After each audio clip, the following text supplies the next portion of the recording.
Now, before we get started, I want to mention that this presentation will be a bit lengthy, and it contains concepts that exercise physiology students might study formally in a university classroom. But my goal here is not to turn anyone into a biochemist or require memorization of scientific pathways and scientific terminology. Rather, the purpose is to help you and me understand a few powerful principles about how the body actually adapts, heals, and becomes more resilient with age. You do not need to remember every molecule, enzyme, or signaling pathway discussed. What matters is recognizing that properly dosed exercise, stress, followed by recovery and resolution, is one of the primary ways the body preserves strength, metabolic health, function, and independence later in life. If you leave with a clearer understanding that inflammation and oxidation are not automatically bad, but instead can serve as important adaptive signals when properly managed, then you will be better equipped to make intelligent exercise and lifestyle choices for the years ahead. Hello, this is Dr. Peter Murano speaking to you today on the topic of dealing with exercise-induced biological stress, and this presentation is intended for educational and informational purposes only and does not constitute medical advice, diagnosis, or treatment. The concepts discussed regarding exercise, inflammation, oxidative stress, recovery, and biological adaptation are presented within the context of general exercise physiology and healthy aging. Individuals should consult with a qualified physician or a healthcare provider before beginning any exercise, nutritional, or supplementation program, especially if they have pre-existing medical conditions, cardiovascular disease, metabolic disorders, orthopedic limitations, or other health concerns. Exercise responses vary considerably among individuals, and all physical activity should be performed responsibly and within appropriate personal limits. So we get started with the notion that modern culture has conditioned people to fear almost every form of biological stress. Inflammation, which we have a whole presentation devoted to, is often portrayed as destructive, and oxidation is commonly associated with aging and cellular damage. Yet, exercise physiology reveals a far more complex reality. Both inflammation and oxidative signaling are essential components of adaptation when properly regulated, and this presentation will explore how exercise-induced inflammation and exercise-induced reactive oxygen species generation function not merely as byproducts of stress, but as critical signaling systems that actually stimulate resilience, repair, and physiological remodeling. So the central paradox of exercise biology is that the body becomes stronger by being temporarily disrupted. Did you know that? During exercise, muscles experience mechanical strain and there is energy depletion going on, inflammatory signaling, and, to top it all off, oxidative stress. And these responses are not mistakes. It's not the body breaking itself down unnecessarily. These are actually signals that adaptation is required. And without these sufficient stress signals, the body would have no reason to remodel itself. Yet, excessive or chronic stress does become damaging. So the key here is not eliminating all stress, but properly dosing stress and then resolving it. So now we ask the question, what is hormesis? Well, it's a biological principle that says a moderate amount of stress can produce a benefit or a beneficial adaptive response, and that stress must be meaningful enough to challenge the system, but not so extreme that it overwhelms the system, and the system being the human body. And this is why hormesis is often described as a dose-response relationship. Too little challenge produces too little change, and too much challenge becomes harmful. The middle range is what stimulates the desired adaptation. So a small challenge can lead to a stronger system because the body is going to respond by building greater capacity. Resistance training slightly disrupts muscle tissue and stimulates repair, protein synthesis, and structural strengthening. And endurance exercise challenges energy metabolism and stimulates mitochondrial improvement. So in both cases, the stressor is temporary, and the body, though, will respond by becoming better prepared for future stress. This is hormesis. And we can say that the hormesis or hormetic principle applies directly to both inflammation and oxidation. Acute inflammation helps coordinate repair and remodeling, whereas transient ROS signaling helps stimulate mitochondrial biogenesis, as well as antioxidant enzyme production and metabolic resilience. So exercise is fundamentally hormetic because it uses controlled biological stress to stimulate improvement, you see? The goal here is not comfort or avoidance of stress, but properly dosed challenge, followed by recovery.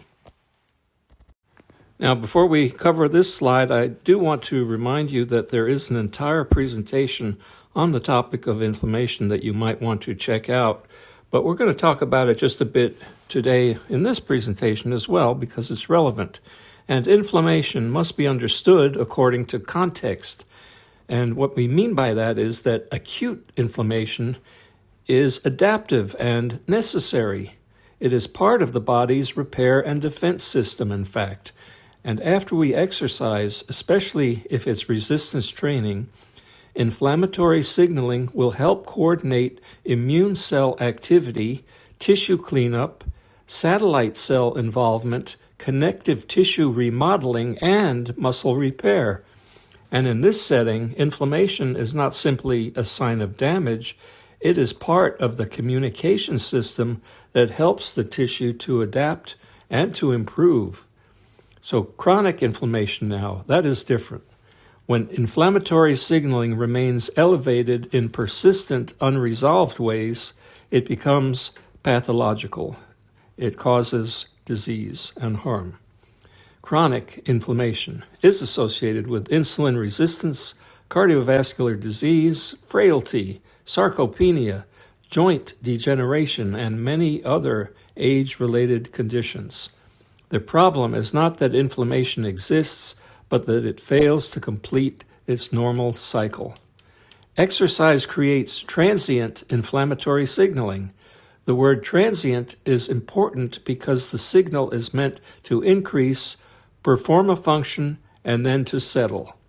Resolution determines the outcome, and resolution is not merely inflammation fading away, it is an active biological process involving immune coordination, debris clearance, anti-inflammatory signaling, pro-resolving mediators, tissue repair, and restoration of homeostasis or balance.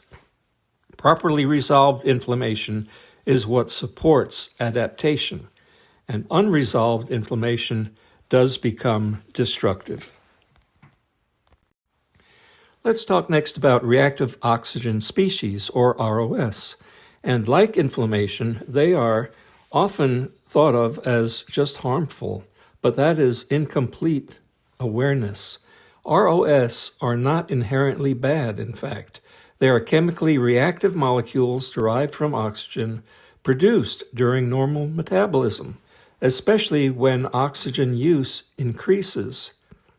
And during exercise, mitochondria, contracting muscle fibers, and other cellular systems will generate more ROS because energy demand is increasing.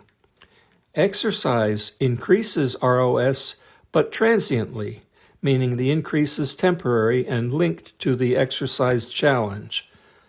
This temporary ROS signal is different from chronic oxidative stress.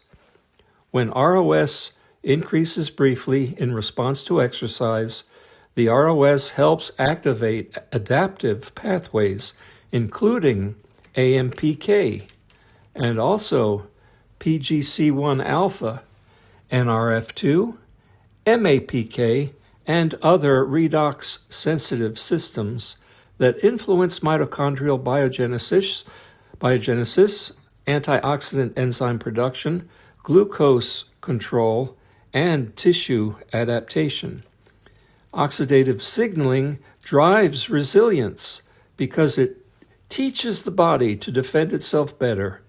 A moderate ROS signal stimulates the body's own antioxidant systems, including enzymes such as SOD, superoxide dismutase, and catalase enzyme, and glutathione peroxidase enzyme. The goal here is not to erase ROS completely. The goal is to allow a useful temporary oxidative signal, we'll call it that, and then to restore redox balance before the signal becomes damaging. Well, if we dig a little deeper, we want to explain redox balance and understand it a bit. It refers specifically to the balance between reactive oxidant molecules, which are primarily the ROS, such as superoxide, which is O2 minus, hydrogen peroxide, which is H2O2, and the hydroxyl radical, OH dot, and the antioxidant systems that neutralize or regulate them. And those defenses include endogenous enzymes such as superoxide dismutase, SOD, catalase, and glutathione peroxidase, along with antioxidant molecules such as glutathione, as well as exogenous coming from outside the body, the diet, dietary antioxidants including vitamin C, ascorbic acid, vitamin E, tocopherol, carotenoids or carotenoids, polyphenols, and flavonoids obtained from foods. And during exercise, ROS production increases temporarily and serves important signaling functions related to mitochondrial adaptation and cellular resilience. Redox balance is maintained when antioxidant systems successfully regulate these oxidant molecules that were mentioned, so that signaling can occur without excessive oxidative damage to cellular proteins, lipids, mitochondria, or DNA. Let's discuss next ROS signaling, because it follows a hormetic pattern, and too little ROS produces weak adaptation because the body does not receive enough oxidative signal to activate mitochondrial improvement, antioxidant defenses, or metabolic remodeling. This can happen when physical activity is too low or when high-dose antioxidant supplementation suppresses the exercise signal too aggressively. Optional ROS is the middle range, where signaling and resilience come together and are strongest. In this zone, exercise-induced ROS will activate pathways that help build more efficient mitochondria, improve glucose regulation, strengthen endogenous antioxidant defenses, and support training adaptation. This is the adaptive sweet spot. Enough oxidative challenge to matter, but not enough to overwhelm the system. Excess ROS produces damage and dysfunction.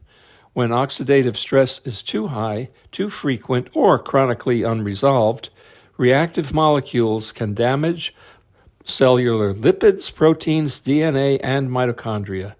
Balance is critical because ROS are useful only when they remain within a recoverable range.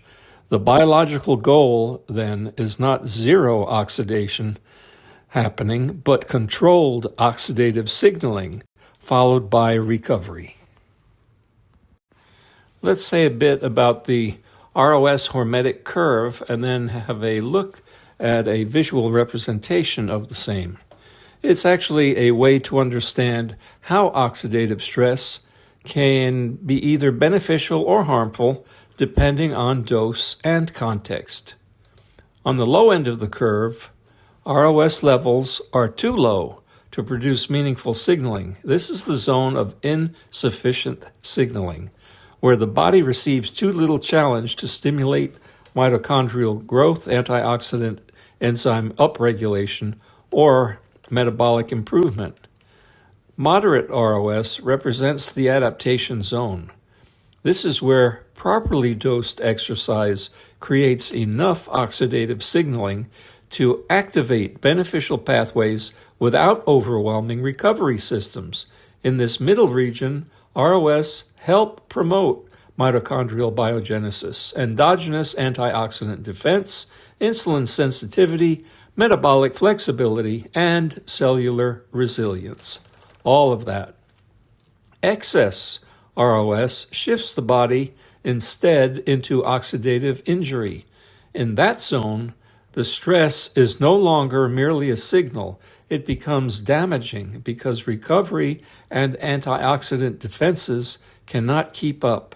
Exercise sees the sweet spot by producing a temporary, oxidative challenge that is strong enough to stimulate adaptation, but limited enough to resolve. That is why both undertraining and overtraining can produce problems, and why recovery is inseparable from the benefit of exercise. So first off, when we look at any curve or plot, we want to identify what the X and Y axes are telling us. So you see the X-axis is telling us the ROS oxidative stress level, and it goes from left to right across the page or across the slide, from low to moderate to excessive. On the other hand, the Y-axis, the vertical line, goes from low to moderate high in terms of the biological benefit and adaptive response. And you see them listed on the slide: resilience, mitochondrial function, etc. So as we interpret this figure, we keep those X and Y axes in mind, and we follow the curve that you see is going to peak in the moderate zone and then start to decline again. And we'll discuss it more right now. Well, they say a picture is worth 1,000 words. So we're looking at the ROS hormetic curve here, and it illustrates that reactive oxygen species, ROS, are not simply harmful byproducts, but important biological signals whose effects depend upon dose and context. And we see that at very low ROS levels, signaling is insufficient to be strongly stimulating adaptation, resulting instead in minimal improvement in mitochondrial function, which is an adaptation, antioxidant capacity, ditto, and resilience, ditto. Moderate ROS levels, however, represent the sweet spot where temporary oxidative stress from properly dosed exercise activates mitochondrial biogenesis and endogenous antioxidant defenses and beneficial adaptive responses. However, the other scenario that we haven't mentioned yet is when ROS levels become excessive or chronically unresolved. And this results in oxidative injury, increasing inflammation, cellular dysfunction, tissue damage, and disease risk. Now, a lot of what I'm going to say about resistance training, you've heard already, either from me or from someone else. Resistance training is built around mechanical stress. When muscle fibers contract against load, the tension placed on the tissue activates anabolic signaling pathways. One of the most important of these is mTOR, a central regulator of muscle protein synthesis and structural growth. And you know that very well if you've been watching any of my presentations on this channel. We talk about it constantly. Mechanical tension is therefore one of the primary signals telling muscle tissue that it must become stronger. It must adapt. Now, localized inflammation supports remodeling too after resistance training. And this inflammation is not the same as chronic systemic inflammation that is associated with premature aging. It is instead a local, temporary response that helps coordinate cleanup, repair, immune signaling, and tissue rebuilding. Inflammatory mediators help to organize the repair process so that tissue can adapt to the mechanical challenge it faces. And satellite cells also participate in repair, and they sound really cool, don't they? Satellite cells.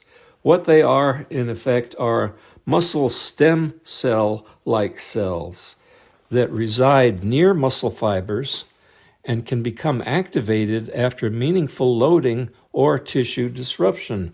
In other words, during your strength training workout. They contribute to repair, regeneration, and long-term muscle remodeling, and that's the adaptation. As these processes unfold, structural adaptation follows. The muscle becomes stronger, more resilient, and better prepared for future loading. So we've talked a bit about strength training now. Let's go to the flip side of the coin and talk about cardio and endurance training, because these emphasize energetic stress, which is different from strength training stress. During sustained cardio and endurance activity, muscles require continuous ATP production, and this increases mitochondrial demand because they, as you probably know, are the cellular powerhouses generating ATP, making it available for the cell, or the muscle fiber in this case. The mitochondria then must work harder to provide energy, and that increased energy flux generates transient ROS. There it is. And in this setting, ROS help communicate that the cells need better energy-producing capacity. And we can say it this way, a bit technical, AMPK and PGC1 alpha are central to the process here. AMPK is an energy sensor, as we know, that becomes activated when cellular energy stress rises, as in during endurance training. Whereas PGC1 alpha is often described as a master regulator of mitochondrial biogenesis, meaning it helps drive the creation and improvement of mitochondria. Together, these systems help the body adapt to repeated endurance demands. And ROS stimulate mitochondrial biogenesis by contributing to the signaling environment that activates these pathways we just mentioned. As mitochondrial number and function improve, metabolic resilience increases. This means better fatigue resistance, improved glucose handling, more efficient oxygen use. How about asking this? How's your VO2 max? And greater ability to sustain physical activity. Endurance exercise, therefore, uses energetic and oxidative stress as signals in a positive way for metabolic adaptation.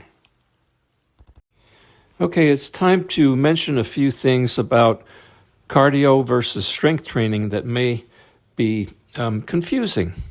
And I'd say it this way, although cardio and strength training are often discussed as if they belong to two separate biological categories, the body does not divide them so neatly.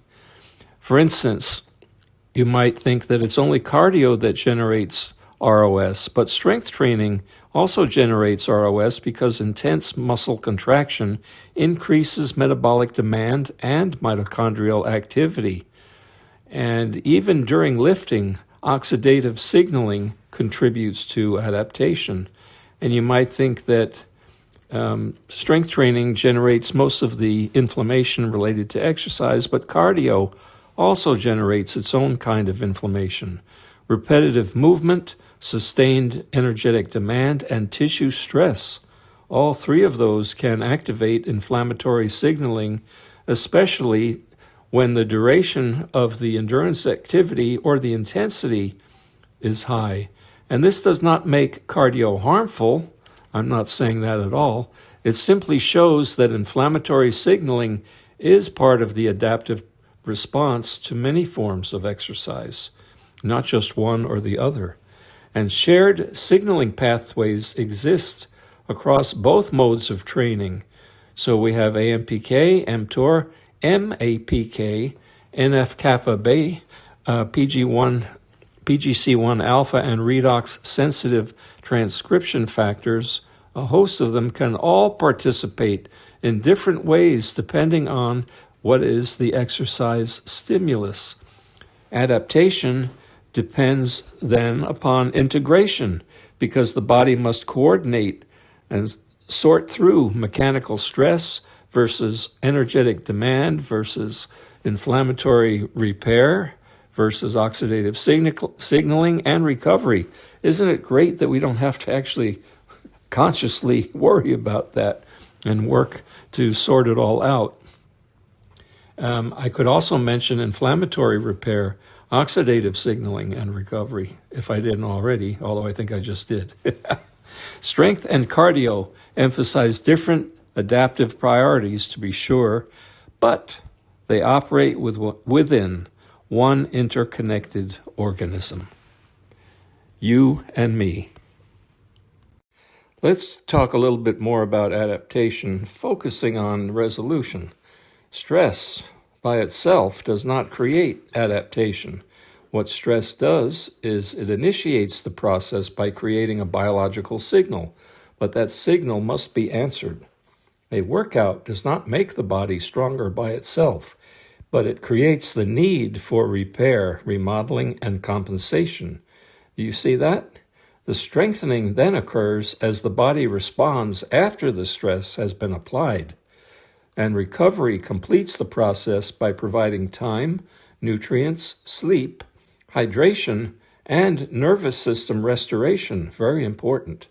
During recovery, muscle proteins are rebuilt, glycogen is restored, inflammatory processes are coordinated, and redox systems return toward balance. Without recovery, it's a different story. Stress accumulates instead of producing adaptation. Resolution is what restores balance. This means that inflammatory and oxidative signals must decrease after they have done their work. Chronic activation, on the other hand, becomes pathology because the body is not designed to remain in a constant repair or, let's say, alarm state. Inflammation that never resolves becomes damaging. ROS signaling that never resets or settles becomes oxidative injury. Adaptation requires activation followed by completion. So what can we say in this presentation about resolving inflammation? Well, we can start by saying that resolving inflammation after exercise requires more than simply waiting for soreness to disappear. Sleep, in fact, is one of the most important recovery tools because it supports hormonal regulation, immune coordination, tissue repair, and nervous system restoration. And the parasympathetic nervous system recovers, and this refers to a shift toward the rest and repair branch of the autonomic nervous system. When the parasympathetic tone is supported, the body moves away from acute stress, from exercise, and acute stress activation, I can call it, to resolution. And protein intake and also hydration are essential. Protein providing amino acids needed for muscle repair, collagen turnover, which we don't mention too often, immune function, and remodeling, whereas hydration supports blood volume, nutrient delivery, waste removal, and normal cellular functioning. Without these basic resources, the inflammatory repair process and resolution is less efficient.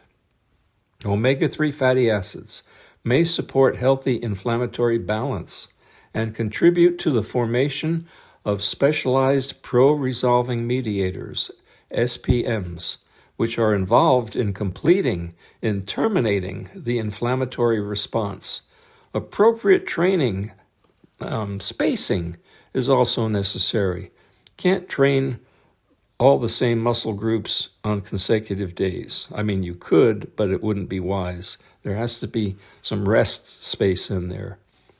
And if intense sessions are stacked too closely together, inflammation may not resolve fully. And a useful adaptive signal can become unresolved stress instead. So the goal is not to block inflammation totally, but to support instead, to support its successful completion. So on this slide, it says that oxidative stress is resolved through mechanisms that are different from inflammatory resolution. And the key idea is redox balance, which refers to the balance between oxidation and antioxidant defense. Exercise temporarily increases ROS, reactive oxygen species, but then the body must restore biochemical stability so that ROS remain a signal rather than a source of injury. Endogenous antioxidant upregulation is central to this process. Endogenous means produced within the body, as opposed to exogenous, which means taken in from outside, i.e. food or supplements. Now, exercise-induced ROS stimulate the body to increase its own antioxidant defense enzymes, including superoxide dismutase, catalase, and GSHPX or glutathione peroxidase. This is far more sophisticated than simply taking large doses of antioxidants from outside the body. Not a practice that I recommend at all, by the way. And mitochondrial adaptation also helps resolve oxidative stress because healthier mitochondria can produce energy more efficiently and handle oxidative pressure more effectively. And whole food antioxidants, as I think I've said already, are preferred because foods such as berries, leafy green vegetables, tea, coffee, and olive oil all provide antioxidant compounds in a balanced nutritional context, and of course there are more foods than these. Recovery supports redox balance by allowing the oxidative signal to subside after it has stimulated adaptation. So the goal here is not to erase oxidation, but to restore balance, homeostasis, after the signal has served its purpose. Now, before I go on to the next slide, I want to talk just a little bit more about redox balance, which refers specifically to the body's ability to maintain an appropriate equilibrium between oxidant molecules, particularly ROS, and the antioxidant defense systems that regulate and neutralize ROS. So during exercise, and we should know this now, ROS production is going to increase temporarily because mitochondria are working harder to produce energy. And you can think of it this way, that the ROS are byproducts of that hard work. This is temporary increase in oxidation, but it's not automatically harmful either. In fact, moderate ROS, as we've been saying, serves as an important biological signal that helps stimulate mitochondrial adaptation, as well as antioxidant enzyme production and metabolic resilience and cellular repair, all of that. And the body must then restore biochemical stability so that ROS remain useful signaling molecules, rather than becoming a source of excessive cellular damage. And then there's oxidative stress, and this occurs when the balance shifts too far toward oxidation rather than antioxidation. because ROS production exceeds the body's ability to control and neutralize ROS effectively. In that situation, reactive molecules can begin damaging proteins, lipids, mitochondria, DNA, and cellular membranes. All of that is bad news, and this is why the body relies heavily on its internal or endogenous antioxidant systems, meaning antioxidant defenses produced naturally within the body itself. Exercise-induced ROS actually stimulate the upregulation of important antioxidant enzymes, such as superoxide dismutase, catalase, and glutathione peroxidase. We've mentioned these already. And this allows the organism to become more resilient to future oxidative challenge. Question: do you like paradoxes? Well, I've got one here for you. It's called the antioxidant paradox. So let's discuss that. And what it is that too much protection may reduce the very adaptation that we are trying to achieve through our training. So what kind of protection? Protection against ROS. So if we take high doses of antioxidants, these may blunt adaptation because they can neutralize ROS before the body has fully used the ROS oxidative signal to its advantage. And in that case, the person may still perform the workout, but the cellular message produced by that workout may be weakened significantly. Now, vitamin C and vitamin E are classic examples of antioxidants that people will take supplementally and at high doses. And when this happens, studies have shown that these antioxidants in particular can reduce some exercise-induced improvements in mitochondrial signaling, in insulin sensitivity, and endogenous antioxidant enzymes activity can be suppressed, as well as training adaptation. This does not mean that vitamin C or vitamin E from food are harmful. It means that large supplemental doses by taking pills may interfere with the normal hormetic signal from the exercise, which we want. So excess suppression of ROS weakens hormesis because hormesis depends on a moderate stress signal. It needs that. And if the signal is flattened, squashed too aggressively by taking, say, supplemental vitamins that are antioxidants, the body may not fully activate the pathways that lead to resilience. It's that simple. Timing and dose matter greatly here. Moderate dietary antioxidants are generally fine, while high-dose antioxidant supplements taken close to training may be counterproductive to adaptation. So do you take supplements, or are you thinking about maybe using certain supplements as you train? Well, let me give you a little bit of guidance here from my experience and knowledge. Supplements should begin in moderation.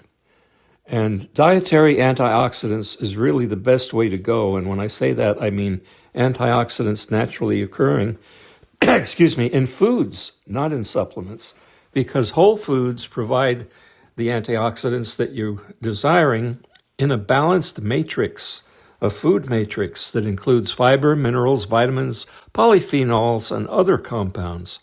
So berries, leafy green vegetables, tea, coffee, olive oil, and colorful plant foods, any of these can support health by providing antioxidants without overwhelming the exercise signal. Now, on the other hand, a megadose antioxidant stack of supplements should be avoided during active training unless there's a specific medical reason, and that's not very common. So I'm saying combining high doses of vitamin C, vitamin E, some substances such as alpha-lipoic acid, resveratrol, pterostilbene, or other antioxidant compounds may produce additive suppression of ROS signaling, and that's not what we want because it can weaken the hormetic effect of exercise. So separating supplements from workouts may help preserve the exercise signal. And by that I mean if a person is insisting on antioxidant supplementation, have them take it on rest days or at least several hours away from training. That may reduce the risk of blunting the adaptation that we seek. Context matters here because the right approach depends on the person's age, their disease status, training goals, oxidative burden, dietary quality, and medical history, a whole host of factors that are important. And a healthy older adult training for adaptation is not the same as a person with severe metabolic disease or clinically significant oxidative stress. Now, next I'll move on to a topic that's near and dear to my heart, older adults and adaptation. And why is it near and dear? Because it's talking about me. And this topic matters, especially in aging, because older adults often experience higher baseline inflammation and oxidative stress. Did you know that? At the same time, adaptive reserve may decline. An adaptive reserve refers to the body's remaining capacity to respond to stress, recover from it, and become stronger after the stress is over. When adaptive reserve is lower, the quality, timing, and resolution of stress become even more important. Now, exercise helps restore adaptive signaling by providing structured, temporary, and recoverable biological stress. And I can't emphasize enough the structured aspect of exercise compared to just haphazard daily life activities. Well, I'm busy all the time in the yard or, washing the car and raking the leaves and so forth, walking the dog. Yeah, but it's not as good as structured exercise in the manner that we've been describing. And resistance training can stimulate muscle protein synthesis, tissue remodeling, and functional strength. And you can't really do that if you're just simply walking. Endurance and metabolic exercise can stimulate, however, mitochondrial adaptation, glucose regulation, and redox resilience. And these are not merely calorie-burning activities. In that sense, then, you see, they become biological messages. Hormetic stress rebuilds resilience because the body responds to manageable challenge by improving its defenses and capacity. Oversuppression may impair adaptation, particularly in older adults, because their adaptive margin may already be smaller. If inflammatory or oxidative signals are blunted too aggressively with excessive anti-inflammatory or antioxidant strategies, the body may receive a weaker signal to adapt. And older adults need a stress that is safe, purposeful, intentional, and recoverable, not stress that is erased completely. Now, you've noticed I've barely mentioned AMPK or mTOR in this presentation, so I'm just about to do a little bit on this slide. And I wanted to say that the AMPK-mTOR relationship actually provides a useful parallel to the broader discussion we've been having regarding inflammation and oxidation. How, you might ask? Well, AMPK emphasizes metabolic adaptation. It responds to energetic stress and supports mitochondrial function, glucose uptake, fat oxidation, autophagy, and repair-oriented processes. And AMPK is often more strongly associated with endurance exercise, metabolic conditioning, and energy stress. On the other hand, mTOR emphasizes structural adaptation. It responds strongly to mechanical loading, amino acid availability, and resistance training. mTOR supports muscle protein synthesis, tissue remodeling, and the structural rebuilding that is needed for strength and hypertrophy. In simple terms, AMPK is more associated with metabolic resilience, while mTOR is more associated with building and with maintaining muscle structure. Both require, however, signaling and resolution. AMPK should not become chronic exhaustion, and mTOR should not become constant anabolic pressure without adequate repair. Alternation may optimize resilience by separating training emphasis across time. Some sessions emphasize metabolic adaptation, the AMPK training sessions, while others emphasize the structural adaptation, the mTOR days. And this will allow clearer signaling, better recovery, and more complete adaptive response. But you already knew all that, right?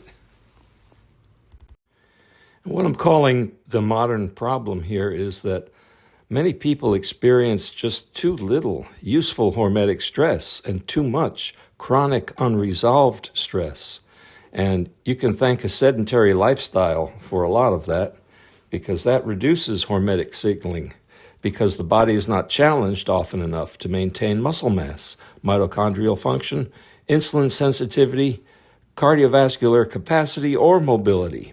And without regular physical challenge, the body receives fewer signals to preserve strength and metabolic resilience. And I want to address the notion that some folks have, well, I do gardening and I do things around the house, and that's all good, but it's also good and in fact better to perform organized exercise. So organized bouts of cardio and organized bouts of strength training with intention, because it is different than doing yard work by far. And the signals that are sent are going to be more robust and more critical. So let's just say without regular physical challenge of that nature, exercise, we have much less of a chance to preserve strength and metabolic resilience. Chronic stress, then, is going to replace transient stress. Remember, transient stress is okay. It's desirable even, but not chronic stress. Transient stress, we said, was temporary, purposeful, and followed by recovery. This is the kind of stress produced by well-designed exercise, like I was just talking about. And the body is challenged, a signal is created, and then the system is allowed to return toward balance without the chronic stress problems and become stronger, quite frankly, improve. Chronic stress is different, though, because it does not complete the cycle, and poor sleep, inactivity, emotional strain, overnutrition, metabolic dysfunction, unresolved inflammation, and excessive training, which is no good, without recovery, can keep stress biology active in the background, and that's when it turns into chronic stress. Persistent inflammation and oxidation accumulate when stress remains activated without proper resolution. In that state, inflammation is no longer something that is positive. It's not a repair signal, and ROS are no longer merely adaptive messengers. These instead become part of a chronic burden.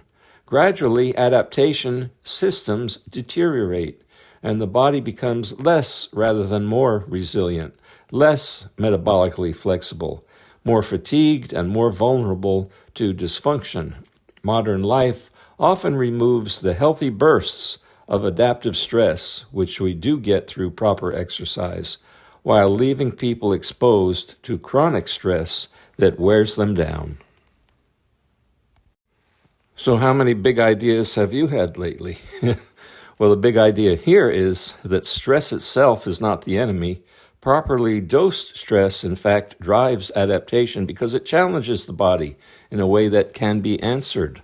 A well-designed workout creates a temporary need for greater strength, better energy production, improved repair, and stronger regulation. This is the reason to work out. Especially at advanced age, it's not to develop an Arnold Schwarzenegger body. And speaking of bodies, the body responds by building greater capacity, and that's what we need. Inflammation and oxidation are signals within this adaptive process. We're saying this over and over. Inflammation helps coordinate repair and remodeling. Oxidative signaling helps activate mitochondrial adaptation and antioxidant defense. We need both. These processes become harmful only when they are excessive, chronic, or unresolved. So recovery completes adaptation by allowing the biological signals that we're talking about to become translated into improved function. Without recovery, stress accumulates instead. With recovery, stress becomes training. Resilience means the ability to recover, adapt, and maintain function when challenged. It emerges through challenge because the body strengthens its systems. Only when those systems are used, stressed, restored, and improved, however. Well, the biology of getting stronger is a fairly provocative subtitle here, and it's the final takeaway. Exercise creates controlled disruption, as we've said, and this means exercise intentionally disturbs the body in a temporary but purposeful and recoverable way. Muscle fibers are loaded, mitochondria are challenged, inflammatory signals increase, so does ROS, and energy systems are pushed beyond resting conditions. This disruption is controlled because the goal is adaptation, not damage. The body adapts through hormesis, as we've learned. Moderate stress stimulates repair, remodeling, mitochondrial growth, antioxidant defense, and improved functional capacity. This is what we're after. But hormesis requires the correct dose. Too little challenge fails to stimulate meaningful change, while too much exceeds the capacity to recover. Resolution is essential because stress signals must complete their biological cycle. Inflammation must resolve. Redox balance must be restored. Energy stores must be replenished. Tissue must be repaired. Strength and resilience require challenge because biological systems do not remain strong without demand. We become stronger not by avoiding all stress, but by encountering the right stress, recovering from it, and allowing adaptation to proceed. This is why exercise of both the cardio and the strength varieties are so critical. It's not just about being busy in the yard or walking upstairs or around the block. Structured, regular, consistent exercise is the ticket. Well, we've made it. Thank you for your attention and your participation, your mental engagement with this presentation. The central pattern of it can be summarized as stress, signal, adaptation, and resilience. Exercise creates a temporary biological stress. That stress becomes a signal. The body adapts to that signal when recovery is sufficient. And through this process, resilience increases. And this is important as we age especially. Hormesis, we've learned about, and this depends upon balance. Too little stress fails to stimulate adaptation, while too much unresolved stress produces dysfunction. The ideal training stimulus when we exercise has to be strong enough to activate biological improvement, but moderate enough to be resolved. And this applies to inflammation, oxidative signaling, AMPK, mTOR, and the broader biology of exercise adaptation. Recovery completes the process. Without recovery, there is no full adaptation. Without resolution, inflammation and oxidation can become chronic and damaging. With proper recovery, however, these same signals help us to build stronger muscle, better mitochondria, improved metabolic function, and healthier aging. This is Dr. Pete, Wishing you all the best.